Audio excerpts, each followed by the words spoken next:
Hoy viajamos hasta Santa Rosa, ciudad situada en el centro de Argentina, capital de la provincia de La Pampa, porque allí nos espera María Silvia Di Listia, una historiadora a la que atrapó la historia y la antropología. En este nuevo programa de la serie dedicada al oficio de la historia damos la bienvenida a sus directores, las profesoras Marisa González de Oleaga y Pilar Mera Costas, y al catedrático Miguel Martorell, todos ellos del Departamento de Historia Social y del Pensamiento Político de la UNED. Van a entrevistar a María Silvia Di Listia, que nos seduce con una historia, la suya propia. La profesora González de Oleaga tiene la palabra.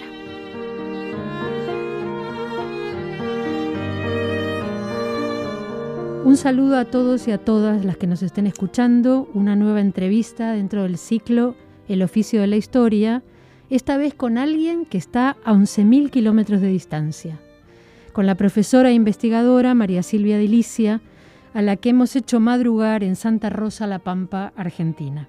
María Silvia es doctora en Geografía e Historia por el Instituto Universitario Ortega y Gasset de Madrid, profesora titular de las cátedras de Historia de América y de Metodología de la Investigación Historiográfica, docente en numerosos centros extranjeros y tiene una nutrida y sustanciosa número de publicaciones. Dirigió tesis, ha sido secretaria de Investigación y Posgrado, directora del Instituto de Estudios Históricos. Y no me queda más que hacerte la primera pregunta, Silvia. ¿Te queda algo por hacer? Sí, por supuesto, siempre queda algo por hacer. Buenos días, en principio, a todo el grupo. Muchas gracias por haberme llamado. Siempre queda algo para hacer, digamos. Yo sigo estando muy entusiasmada, a mi edad, que ya es bastante provecta, pero para mí queda muchísimo para hacer.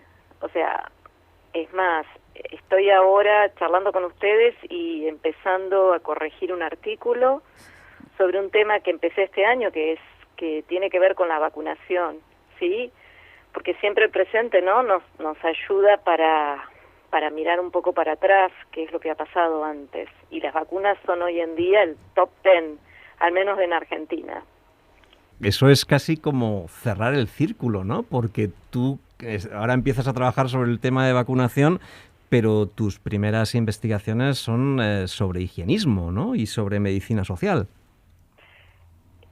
Sí, yo empecé en realidad desde el punto de vista de la historia de género. Trabajé un tiempo allí, allá por los años 90, en Argentina, y empecé en La Pampa, trabajando con el archivo que tenía aquí, cerca, bastante cerca.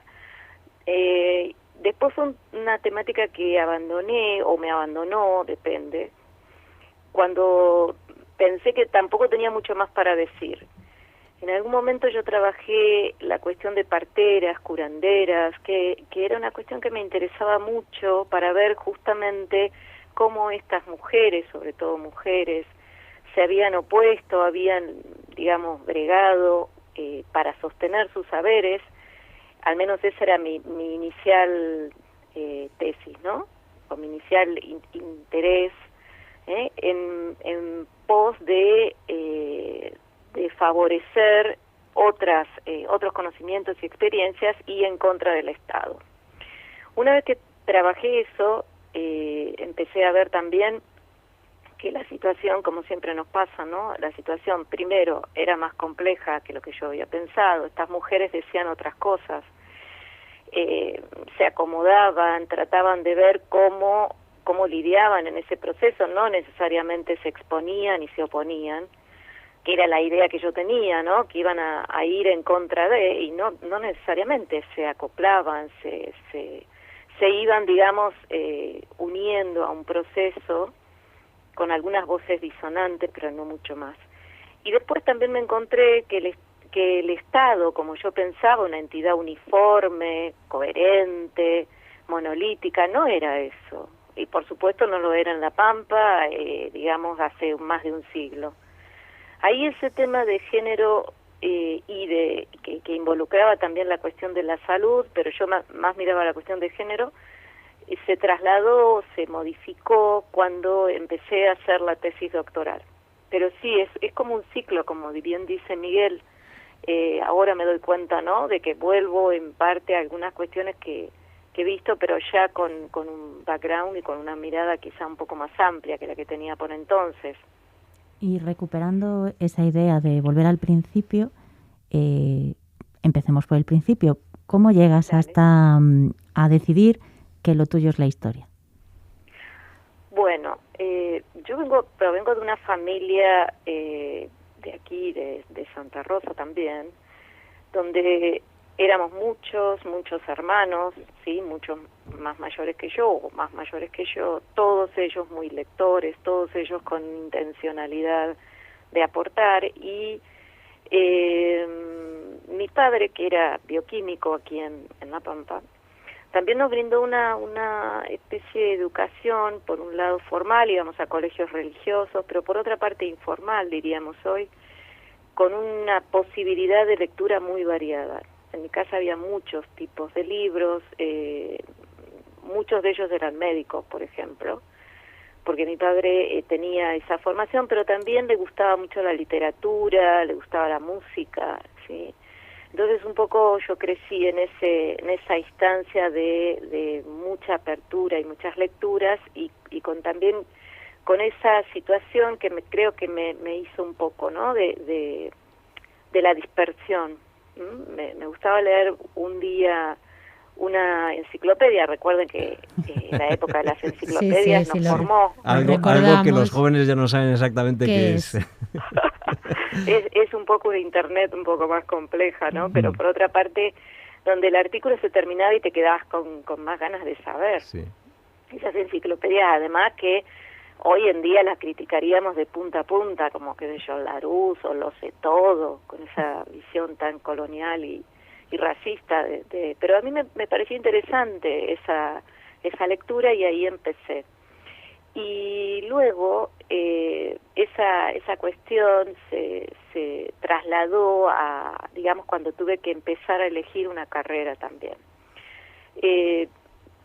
Yo tuve que elegirla en un momento muy especial de Argentina, cuando cuando empezaba casi la dictadura militar, en 1979, y en principio mi elección fue antropología.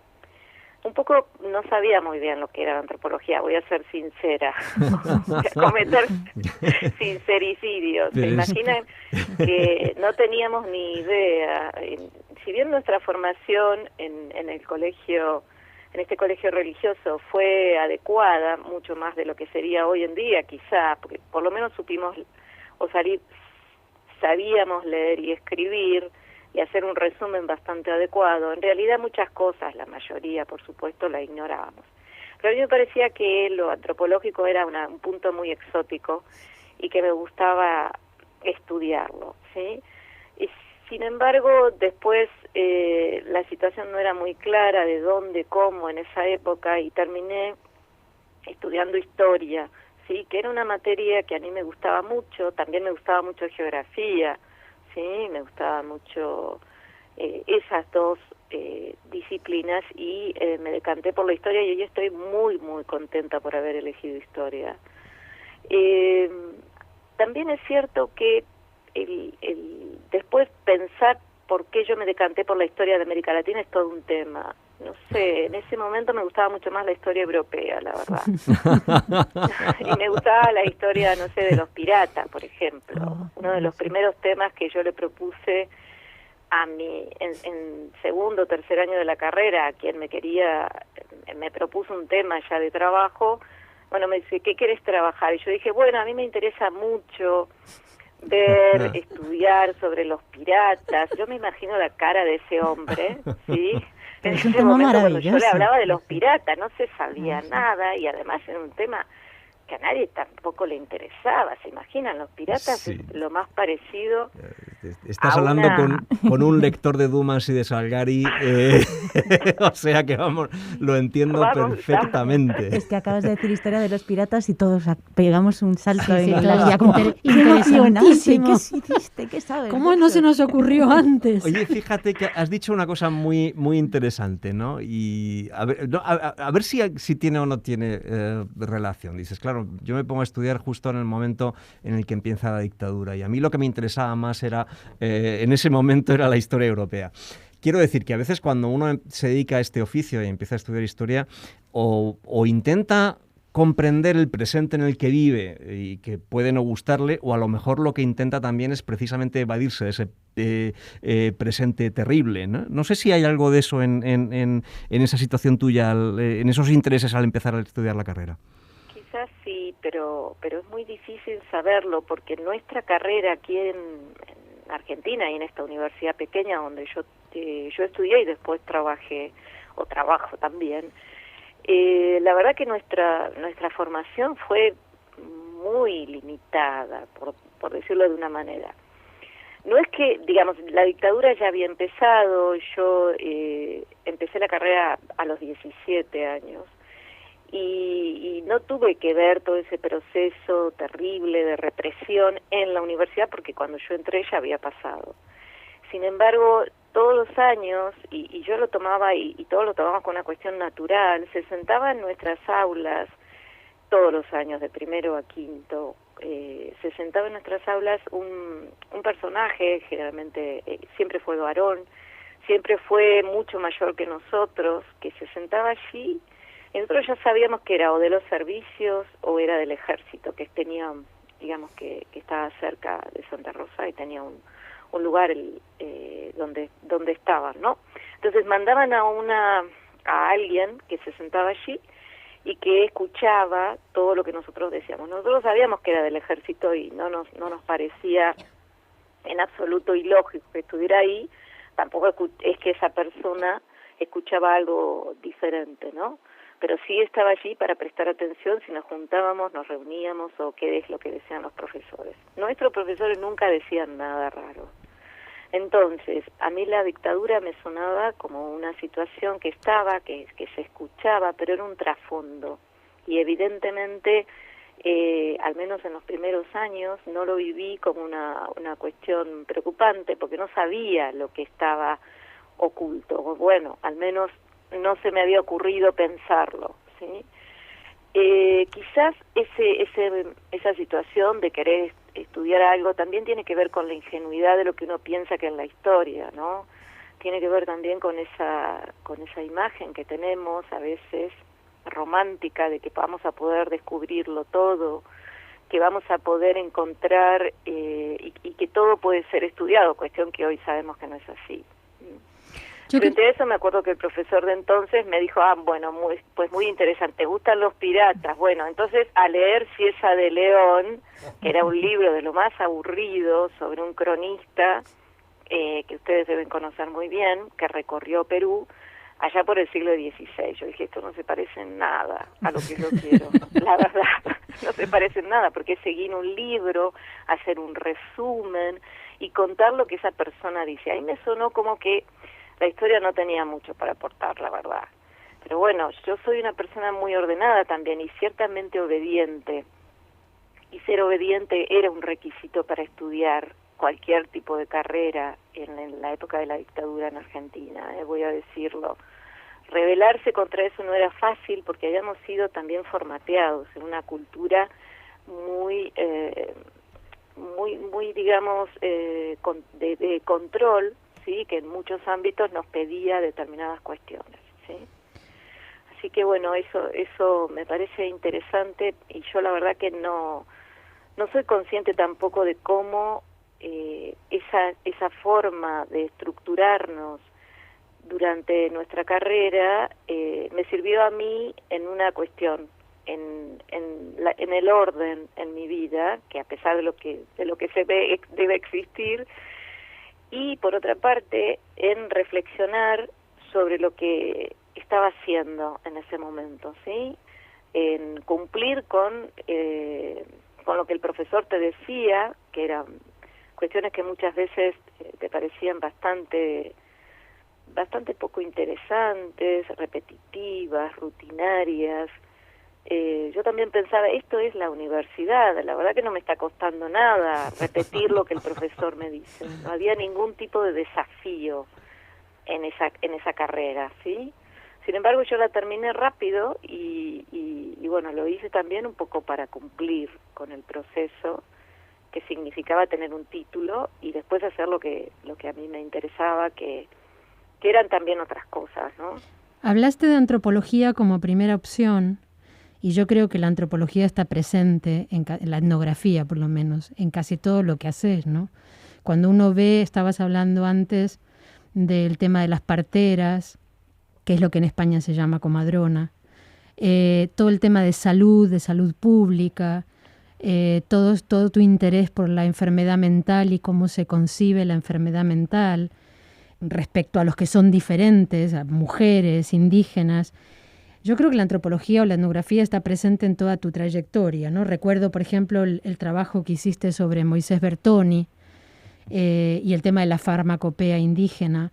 ¿Por qué esa presencia de lo indígena en tu trayectoria? ¿Tiene que ver con vivir y trabajar en La Pampa, que es un territorio que se incorpora al Estado mucho más tarde, es un territorio poblado más allá de la frontera original, por indígenas, o por qué? ¿Hay alguna experiencia personal que te haya llevado a tener interés especial en el mundo indígena?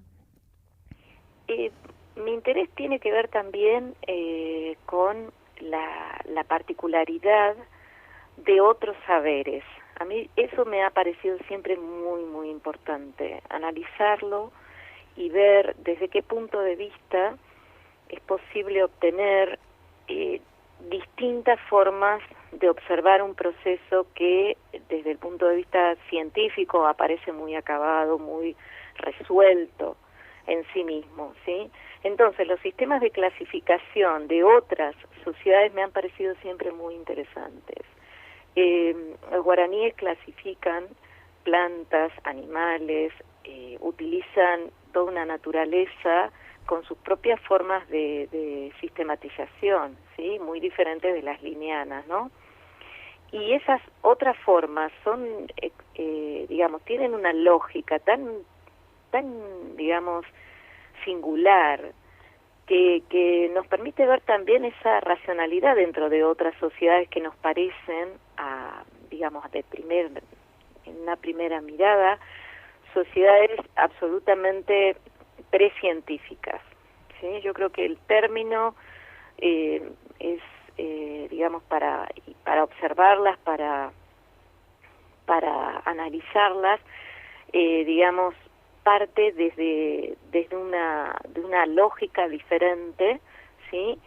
De cómo la gente en general, sean de cualquier continente, en cualquier tiempo, ordena su mundo, lo ordena también para entenderlo, le da una cierta mirada. A mí eso siempre me pareció muy interesante y me gustaba ver cómo podía yo comprenderlo. Yo no sé si es porque vengo de una sociedad que está siempre en la periferia de la periferia, que digamos está al borde siempre que siempre tiene que, y me pasa todo el tiempo, decir yo vengo desde aquí, ay, ¿dónde queda eso? ¿Qué lugar tan extraño? ¿Qué lugar que finalmente no es para nada exótico? ¿Sí?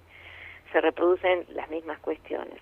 A mí me interesaba ver, por un lado, entonces, lo que tenía de diferente, pero también lo que tenía de similar con nuestro deseo humano, desde último, ¿no?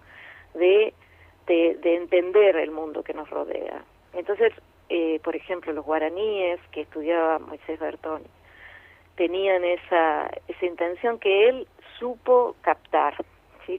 Porque también es cierto que de los guaraníes sabemos muy poco, lo que podemos estudiar a quienes los estudiaban sabían sobre ellos, que esa es otra intermediación, ¿no? Antropológica. Sí. Nos quedamos. Pero para mí fue de una importante, digamos, fue muy importante en mi vida haberme ido de La Pampa para estudiarlo. Me parece que en este medio yo no iba a ser capaz de entender esas situaciones. Como siempre, a veces somos capaces de interpretar cuestiones diferentes cuando nos alejamos un poco. Para mí fue importante hacer el doctorado fuera de Argentina. Me fui a hacerlo además con toda mi familia. Eso también es interesante porque me permitió, tener una cierta inmersión en una sociedad diferente a la mía también, como era por entonces la madrileña, allá por los años, finales de los años 90. Y a partir de ahí plantear, de manera bastante aislada, pero por otra parte con toda la posibilidad que te dan las bibliotecas o los repositorios de otro país, de sentarme a pensar qué es lo que quería estudiar. Cuéntanos cómo fue ese aterrizaje en la realidad española, cómo en las prácticas académicas, qué es lo que descubres aquí y qué es lo que te llevas de tu manera de hacer historia de ese periodo. Bueno, en principio, quizá ustedes que viven todos allí no se dan cuenta que es posible, ¿no? No darse cuenta cuando uno está en eso. La posibilidad de recorrer para mí distintas bibliotecas, de ir al archivo o a la Biblioteca Nacional, ¿no? Y de tener disponible, estamos hablando de una era casi preinformática, sí, casi, de tener disponible los libros que se me ocurrieran, en los idiomas que se me ocurrieran, casi diría así, era una posibilidad muy, muy importante. Hoy en día quizá eso no sería tanto, 20 años después, porque tenemos una biblioteca casi similar en nuestras casas a través de Internet, ¿no? Pero en ese momento, para mí, disponer de un tiempo primero, que es muy importante, y disponer del material para hacerlo era muy importante. La segunda cuestión era el contacto con colegas, estudiantes todos del doctorado allá en el Instituto Universitario Ortega y Gasset, de otras partes de América. Había pocos españoles en ese programa, sí muchos latinoamericanos, y también tenía yo colegas que venían de países del este, por ejemplo. Entonces, había ahí un conjunto de personas que te permitían intercambiar situaciones diferentes. Y voy a decir una cosa, yo hice el doctorado a una edad que hoy sería madura. Yo llegué a España cuando tenía 34 años. Eso era ser grande para hacer el doctorado. Aún hoy sería muy grande. Más o menos casi la que yo, ¿eh? Sí, pero era bastante inusual. Digo, mis compañeros españoles tenían 10 años menos y estaban verdaderamente muy perdidos, voy a decirlo. Nosotros los que teníamos allí unos años más, casi todos los latinoamericanos éramos mayores porque habíamos tenido que trabajar bastante para conseguir una beca, que no era tan fácil en ese momento, y trabajar significaba años, entonces llegábamos habitualmente con muchos más años que los españoles. Los españoles estaban muy perdidos, pero porque eran muy jóvenes. Sigo pensando que hacer un doctorado a los 23 años es una locura. Sí, me parece a mí en las también, ciencias sociales, ¿verdad? Uh-huh. Sí. Sí. Sí, de hecho, yo fíjate, además es que me hace gracia porque más o menos tenemos en ese sentido una trayectoria casi paralela. Yo la beca de investigación la conseguí a los 31, la terminé a los 34, ¿no? Y la verdad es que agradezco toda la experiencia vital que fui ganando antes de poder dedicarme de un modo más profesional a la investigación. Y es verdad que muchas veces aquí la carrera académica es como ir enlazando escalas en la Torre de Marfil, ¿no?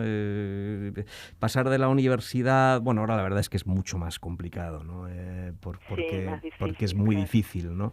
Pero sí es verdad que entonces era relativamente fácil terminar tu carrera, hacer unos estudios de tercer ciclo, un doctorado, y coger la tesis de investigación, la tesis doctoral, y de ahí poder tener una plaza o tener las posibilidades de tener una plaza sin haber llegado a conocer el mundo jamás fuera de la universidad, ¿no?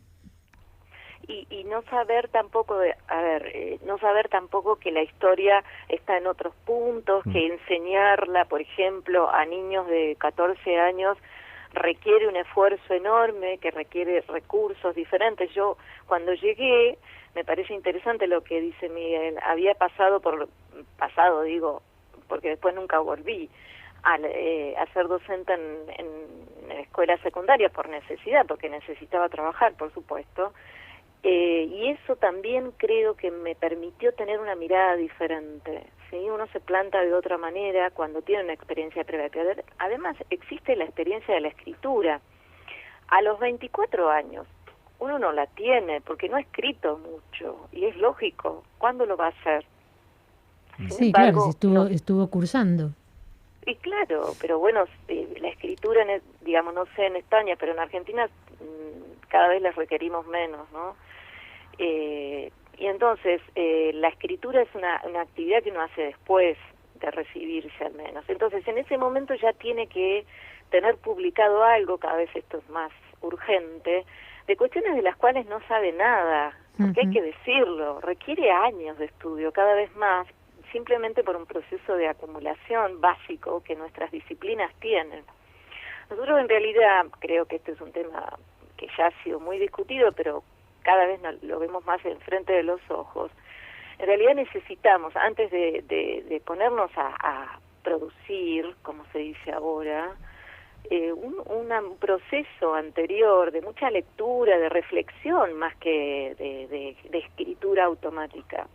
Y no lo tenemos, y no tenemos esos años, me parece necesarios, ¿sí? En Argentina es aún peor, porque hoy en día nuestros estudiantes salen de la licenciatura, está bien que son licenciaturas largas, mucho más largas de lo que son quizá en España, pero automáticamente ni siquiera le estamos proponiendo una beca de máster, les proponemos una beca doctoral y la han ganado, entonces a los 30 ya son doctores. ¿Sí? A partir de ahí publican su tesis y empiezan a tratar de conseguir dónde insertarse.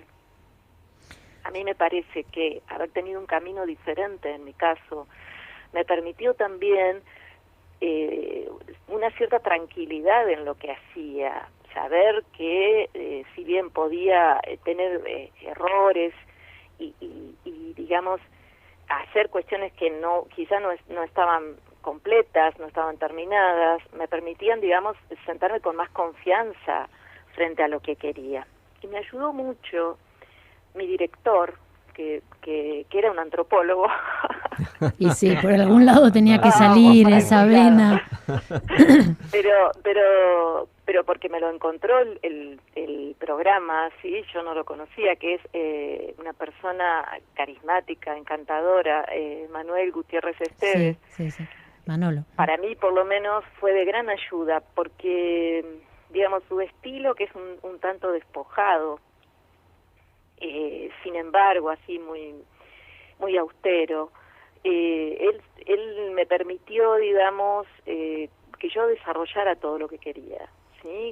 Cuestión que no sé si es la lógica actual de directores que están más incluidos, más digamos que se dedican a la tesis de sus doctorandos. Él no hizo eso. Pero él me dijo que no lo iba a hacer y me dio mucha libertad. Pero no te da la impresión que, perdón, sí. Silvia, ¿no te da la impresión que cada dirección de tesis es un mundo? Que sí, que Manuel Gutiérrez Esteves pudo hacer eso con vos, que ya estabas formada y que arrancaba sola, y claro, con una persona de 23, 24 años es mucho más complicado dar mucho margen de acción y requiere como vos como docente lo sabés, ¿no? Requiere un seguimiento muchísimo mayor. Pero él me dio algunas posibilidades de, digamos, de avanzar en lo que yo quería, y a la vez me brindó o me permitió, sí, mirar ese problema desde distintos ángulos que no se me habían ocurrido, porque la mirada de los historiadores, en mi caso al menos, puede ser una mirada muy cronológica, y la mirada del antropólogo es absolutamente diferente. El antropólogo mira y compara mucho más que lo hacemos los historiadores, porque los historiadores siempre tenemos ese pudor de decir, uy, esto en realidad lo podríamos mirar al lado, pero en realidad no lo podríamos mirar al lado, decimos automáticamente no, porque antes de comparar, fíjate todas las cosas que no son iguales. Sí. En cambio, los antropólogos tienen una visión diferente, una visión más global, que en este caso, en el caso de lo que yo quería abordar, que eran itinerarios de diferentes sistemas, pensaba en sistemas, después pensé en otras cosas, ¿no?, curativos, me ayudaba mucho más. Y esa mirada desde esta pertenencia y especialidad me parece a mí interesante para lo que yo trabajaba. De todas maneras, fíjate que le estamos dando vueltas a la antropología y a la historia, y no puedo yo dejar de pensar, se lo comentaba a Pili y a Marisa, que claro, al ver lo del higienismo, yo me acordaba, mi primera investigación, que fue una vía muerta en el sentido de que empecé por ahí, luego lo dejé, me dediqué a otras cosas, era sobre higienismo y medicina social en España en el siglo XIX. Y yo en aquel momento no dejaba de tener la sensación de que incluso tratándose de un mismo país, era necesario aplicar a este tipo de estudios un enfoque antropológico, porque en última instancia lo del higienismo y lo de la medicina social en aquel momento tenía un punto de choque de culturas y de aculturación del grupo de las clases, lo que llamábamos clases populares, así en términos generales. Es decir, la función del higienista, del médico social, era conocer cuáles eran las mentalidades y las condiciones de vida de ese grupo que se consideraba iletrado, inculto y incluso radicalmente inferior en términos no solo sociales, sino estrictamente ontológicos, y cambiar sus costumbres, reeducarles y convertirles en seres productivos. Y eso al final es el choque cultural que se puede dar en un ámbito, por ejemplo, colonial, entre grupos culturales y tecnológicamente desarrollados, entre comillas, y lo que se considera es la perspectiva, o se consideraba en el siglo XIX, es la perspectiva europea, grupos primitivos, ¿no? A mí lo que dice Miguel me parece muy interesante, pero voy a aludir a otra cosa. Voy a aludir también a que los médicos que yo estudiaba en el siglo XIX y también en el XX, pero sobre todo en el XIX, esto era raro, no solamente estaban dispuestos a cambiar, digamos, a esos sujetos que tenían y hacerlos más modernos, más sanos, bueno, más limpios también, porque consideraban que esa era la forma de civilizarlo, sino en algún momento, al estar tan, digamos, imbuidos en esa necesidad, se fascinaban con ese objeto. Entonces ya no solamente los querían cambiar, y esto era lo que a mí me interesaba, porque cambiarlos, digamos, ver cómo se cambiaban esas personas con una mentalidad positivista, eso ya había sido dicho, y antes y mejor.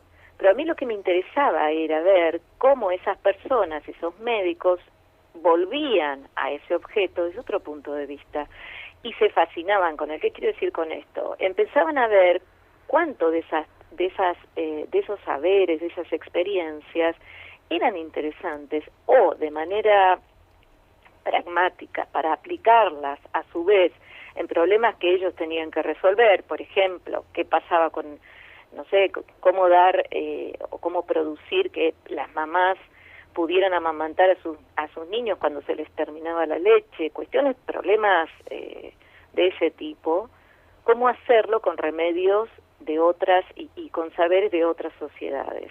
Entonces, al entrar a estudiar a estas sociedades, empezaban a ver, y yo no sé si cambiaban su forma, su lógica, pero en parte, algunos de ellos, se producía en algunos de ellos una transformación, ¿sí? Yo creo que eso es lo que a mí me interesaba también, ver cómo estas personas que iban y que miraban y que lo hacían de manera autoritaria, vertical, empezaban, digamos, a salirse de esa línea. Eso me parecía muy interesante.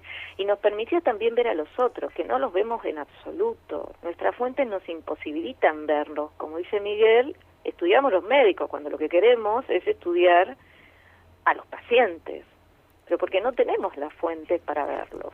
Claro. Entonces, nuestro único recurso es decir, bueno, voy a, digamos, mi finalidad es estudiar a las curanderas, pero finalmente voy a tener que estudiar a los médicos que dicen que son unas ignorantes, ¿sí? No tengo otro recurso. Igual a mí me parecía, ya les digo, más interesante ver cuando esos médicos abandonaban esa visión de yo voy a enseñar y empezaban a ver cuánto podían aprender. Es que lo que está claro es que la manera de, el punto de encuentro son las personas, ¿no? Yo tenía esa sensación pensando en tu trayectoria y tengo esa sensación al escucharte, ¿no? Que el punto de encuentro quizá entre tu enfoque de la historia y la antropología es que tu objeto de estudio en realidad no es una historia etérea y sobre el aire, sino que lo que importa son las historias pequeñas, ¿no? Las historias de personas en distintos momentos, en distintas circunstancias, ¿no? Ese objeto de estudio es un objeto de estudio de carne y hueso. Exactamente. Yo quería, digamos, a ver, contarles además cómo salieron algunos problemas que yo estudié después, ¿no? Después de la tesis, porque uno sigue trabajando cuestiones.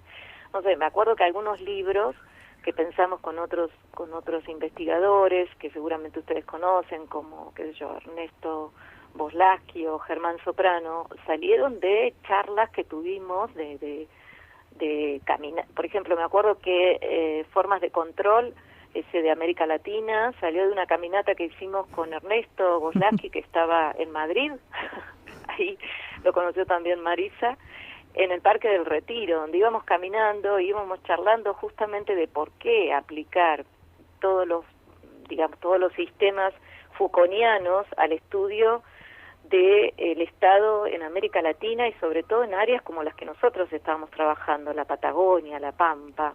¿Qué tenía que ver ahí Foucault? Nada, decíamos nada, y nos íbamos como dirían ustedes enrollando y nos poníamos así como cada vez más violentos frente a los Foucaultianos que decían y hablaban del control total y de los sistemas de dispositivos, etcétera, etcétera. Y ahí nació ese libro, me parece. A ver, vos hablabas de la fascinación de los que estudiaban, de los que intentaban imponer un nuevo sistema de salud, un nuevo sistema, en realidad una nueva organización política y social, a comunidades más tradicionales. Y hablabas de la fascinación, ¿no? De cómo de repente se fascinaban con que esa gente tuviera otro sistema, fuera sistema o no, de curación. Bueno, ese es el caso de Moisés Bertoni, ¿no? O sea, de esa fascinación, que además las fascinaciones generalmente de los europeos con América Latina son fascinaciones a puñados. Es decir, no es que les interese un poco, es que directamente se pasan para el otro lado, se convierten y son como los conversos. Los defensores, más defensores, por ejemplo, del mundo indígena. Es así en el caso de Moisés Bertoni, ¿no? Es exacto, sí. Digamos, el haber estado en Paraguay, en haber, digamos, dejado su vida en el Paraguay, vamos a decirlo ahí, a él y su familia. Y haber sometido a su familia a la lógica indígena. Les obligaba a comer comida cruda, les obligaba, todos los medicamentos eran indígenas, tenían que ir descalzos. Les obligaba a hablar. Exacto, ¿no? Sí. La situación de Bertón, la verdad que es interesantísima en sí mismo como digamos, como especie, ya lo digo así, como una especie diferente, ¿no? Que es una especie de colonizador colonizado. Sí, beachcombers, son los beachcombers, ¿no? Son los nativizados en realidad, ¿no? Exactamente.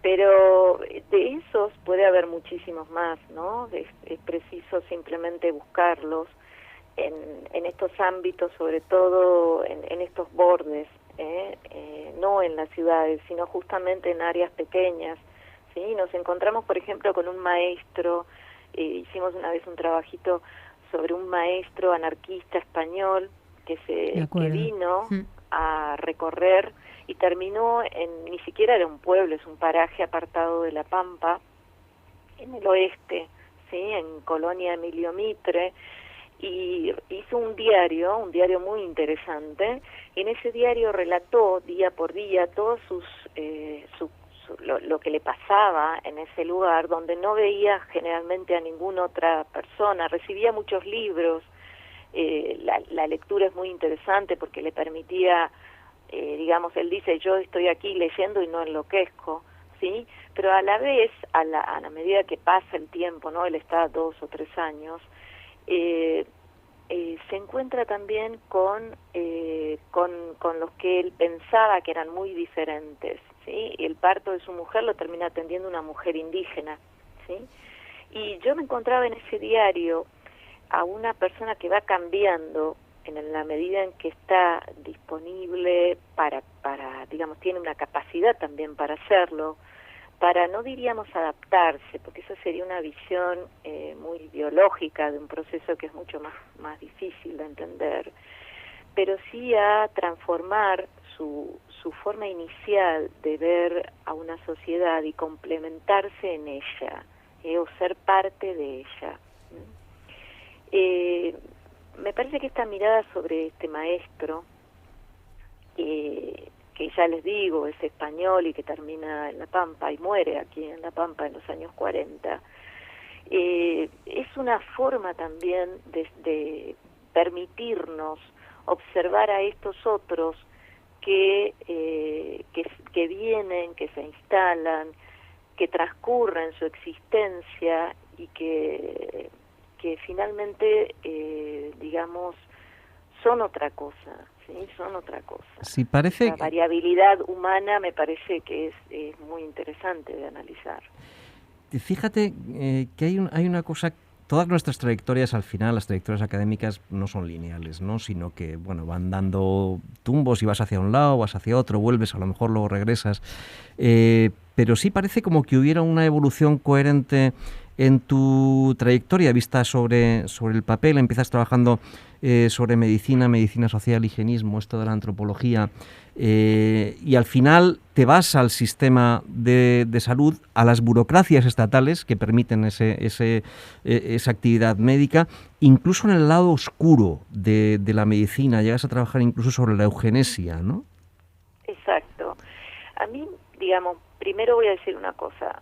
La cuestión de la burocracia me interesó sobre todo porque durante 10 años de mi vida estuve trabajando en la Secretaría de Investigación y Posgrado de mi universidad, y allí dejé, además dejé en parte la investigación, pero a finales o cuando ya había avanzado y ya no digamos dominaba el arte de la burocracia, cosa que uno nunca hace, sino que podía descansar un poco, se me ocurrió que parte de esos saberes podía integrarlos a mi trabajo de investigación.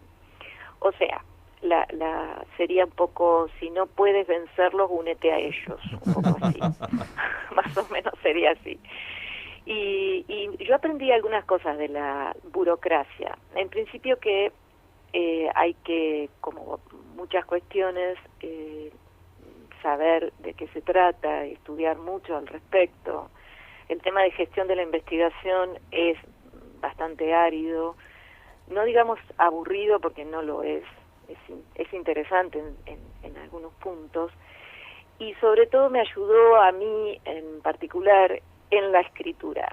Yo antes tenía una escritura mucho más difusa, la escritura burocrática es diferente, es más certera, uno tiene que decir lo mínimo y no dar más vueltas, ¿sí? Y escribir un reglamento que me ha pasado, qué sé yo, una resolución, cuestiones que son bastante, que no tienen demasiado que ver con la investigación, sin embargo ayudan en cómo uno maneja el lenguaje y es capaz de ser, digamos, bien claro, que eso, quieras o no, te ayuda después en tu escritura, porque permite autoanalizarse todo el tiempo. ¿Qué es lo que quiero decir en esta frase? ¿A qué quiero aludir? Silvia, estaríamos aquí horas charlando contigo, pero tenemos ya tenemos que cerrar. Sí, simplemente una última pregunta que le hacemos a todos los entrevistados y entrevistadas, que definas de manera breve qué es para vos el oficio de la historia. Breve, tiene que ser breve. Bueno, el oficio de la de la historia para mí tiene mucho que ver con comprender e interpretar el pasado. A mí me parece que siempre volvemos a él desde el presente, nunca de igual medida, ¿no? Es una simplificación decir que la historia nos sirve para prever el presente y aún más el futuro. Pero bueno, evidentemente tiene que ver con este proceso, ¿sí? Donde se retroalimentan una y otra vez, y es también una especie, diría yo, también una especie de oficio de magia, una especie de invención permanente, ¿sí?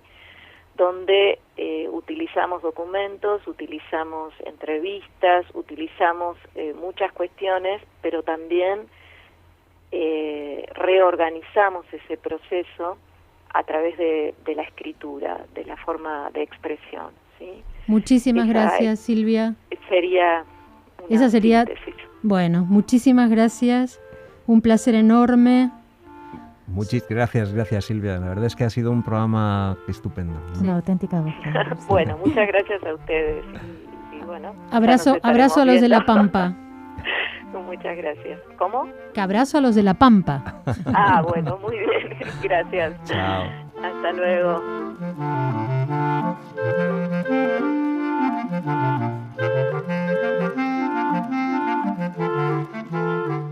Las profesoras Marisa González de Oleaga y Pilar Mera Costas y el catedrático Miguel Martorell del Departamento de Historia Social y del Pensamiento Político de la UNED han entrevistado a María Silvia Di Listia, doctora en Geografía e Historia, profesora de las cátedras de Historia de América y de Metodología de la Investigación Historiográfica, autora y coautora de diversos libros, trabajos y publicaciones.